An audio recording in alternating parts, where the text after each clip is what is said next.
دیکھنے اور سننے والوں کو السلام علیکم۔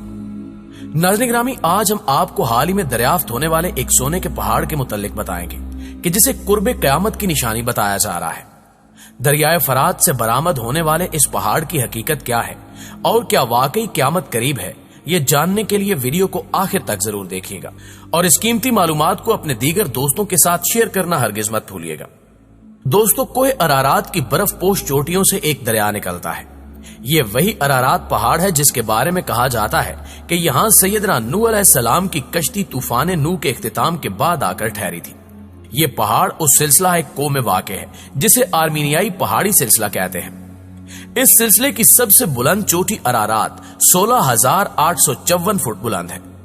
یہاں سے نکلنے والے دریا کا نام فرات ہے۔ اس دریا کے کناروں پر ایک بہت بڑی تہذیب آباد تھی جسے بابل کی تہذیب کہتے ہیں۔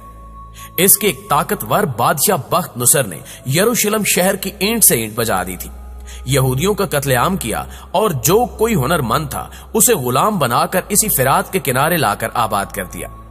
سیدنا ابراہیم علیہ السلام سے لے کر آج تک یہ دریا لاتعداد اہم واقعات کا شاہد ہے۔ یہاں قدیم ترین تہذیب میسوپوٹیمیا آباد تھی جو 3000 سال قبل مسیح سے بھی پرانی ہے۔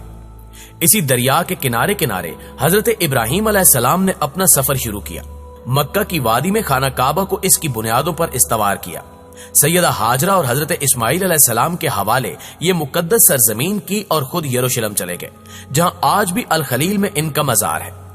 اس پورے سفر کے ہر شہر اور علاقے کو یہودی مقدس مانتے ہیں اور اسے واپس حاصل کر کے آخری زمانے میں قائم ہونے والی عالمی یہودی سلطنت میں شامل کرنا چاہتے ہیں۔ اسی فرات اور دجلہ کے درمیان واقع ڈیلٹا میں قادسیہ کی جنگ ہوئی تھی، جہاں اپنے زمانے کی عالمی قوت ایران حضرت عمر فاروق رضی اللہ تعالی عنہ کے زمانے میں عرب کے بادیہ نشین مفلوق الحال مسلمانوں کے ہاتھوں ذلت آمیز شکست کا شکار ہوئی تھی۔ پیارے ساتھیوں، یہ دریا جو شاید ابتدائے آفرینش سے ہی بہتا چلا آ رہا ہے، گزشتہ ایک صدی سے ایک مسلسل کشمکش اور قوت و طاقت کی مڈ بھیڑ دیکھ رہا ہے۔ یہ کشمکش اس وقت سے شروع ہوئی جب اس کے کناروں پر موجود میدانوں اور صحراؤں میں تیل دریافت ہوا۔ شام میں دیرہ الزور کے تیل کے چشمے دریائے فرات کے دونوں کناروں پر واقع ہیں۔ یہاں سے روزانہ 3,85,000 بیرل تیل نکالا جاتا ہے، جبکہ عراق کے تیل کے کنویں دجلہ و فرات دونوں دریاؤں کے آس پاس پھیلے ہوئے ہیں اور اس کے پاس 140 ارب بیرل کا ذخیرہ موجود ہے۔ یہ تیل گزشتہ 100 برس سے اب صرف تیل نہیں رہ گیا، بلکہ کاغذی کرنسی کی مالیت متعین کرنے کے لیے سونے کا سب سے بڑا متبادل ہے۔ گویا یہ آج کے دور میں وہی حیثیت رکھتا ہے جو رسول اللہ صلی اللہ علیہ وآلہ وسلم کے زمانے میں سونے کی تھی۔ اسی سونے سے تشبیہ دیتے ہوئے رسول اکرم صلی اللہ علیہ وآلہ وسلم نے فرات کے کناروں کا ذکر کیا ہے۔ آپ صلی اللہ علیہ وآلہ وسلم نے فرمایا کہ عنقریب دریائے فرات سے سونے کا پہاڑ نمودار ہوگا۔ جو لوگ اس کے بارے میں سنیں گے تو اس کی طرف چل پڑیں گے، اور جو پہاڑ کے پاس ہوں گے وہ کہیں گے کہ اگر ہم نے اسے چھوڑ دیا تو دوسرے لوگ اسے لے جائیں گے۔ آپ صلی اللہ علیہ وآلہ وسلم نے فرمایا کہ پھر اس خزانے کو حاصل کرنے کے لیے لوگ لڑیں گے اور 100 میں سے 99 قتل ہو جائیں گے۔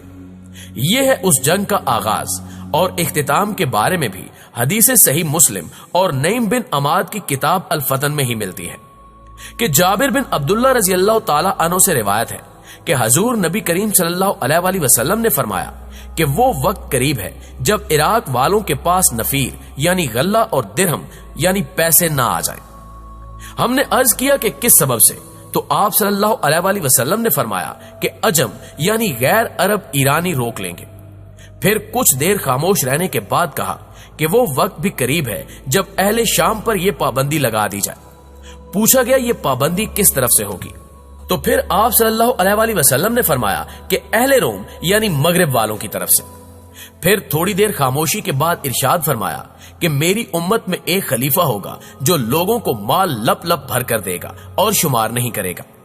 اس کے بعد آپ صلی اللہ علیہ وآلہ وسلم نے قسم کھائی اور فرمایا کہ اس اللہ کی قسم جس کے قبضے میں میری جان ہے، اسلام یقیناً اپنی پہلی حالت کی طرف لوٹے گا، جس طرح کہ اس کی ابتدا مدینے سے ہوئی تھی، یعنی فرات پر سونے کے پہاڑ کے لیے ہونے والی جنگ 100 میں سے 99 افراد کی جان لے لے گی اور اس کے بعد امام مہدی یا خلیفہ مہدی مسلمانوں کی قیادت کریں گے۔